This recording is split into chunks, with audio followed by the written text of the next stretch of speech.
സംസ്ഥാനത്ത് ആന എഴുന്നള്ളത്തിന് നിയന്ത്രണങ്ങൾ കടുപ്പിക്കാനുള്ള ഹൈക്കോടതി വിദഗ്ധ സമിതി റിപ്പോർട്ട് കണ്ടില്ലെന്ന് മന്ത്രി കെ.ബി. ഗണേഷ് കുമാർ. വിദഗ്ധ സമിതിയുടെ അഭിപ്രായം കോടതി ബ്ലൈൻഡായിട്ട് അംഗീകരിച്ചാൽ അരിക്കൊമ്പന്റെ സ്ഥിതിയാകുമെന്നും മന്ത്രി പറഞ്ഞു. ആന എഴുന്നള്ളിപ്പിനുള്ള പുതിയ മാർഗനിർദ്ദേശങ്ങൾ പ്രായോഗികമല്ലെന്നായിരുന്നു ആന ഉടമകളുടെ പ്രതികരണം.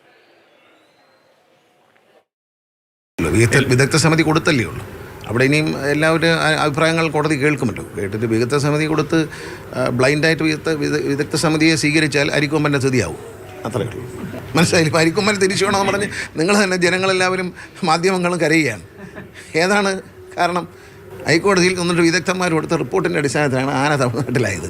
അതുപോലെ പഠിച്ചിട്ടേ കോടതി ചെയ്യത്തുള്ളൂ എന്നാണ് എൻ്റെ വിശ്വാസം.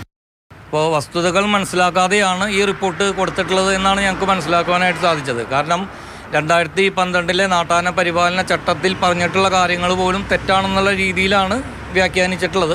തൃശ്ശൂർ പൂരം പോലുള്ള പൂരങ്ങളിൽ ആനകളെ പങ്കെടുപ്പിക്കുന്ന ആ മീറ്റർ പറയുന്ന സമയത്ത് ഇത്ര മീറ്റർ എന്ന് പറയുമ്പോൾ സ്വാഭാവികമായിട്ട് നടപ്പിലാക്കാനായിട്ട് സാധിക്കില്ല എന്ന് എല്ലാവർക്കും അറിയാം.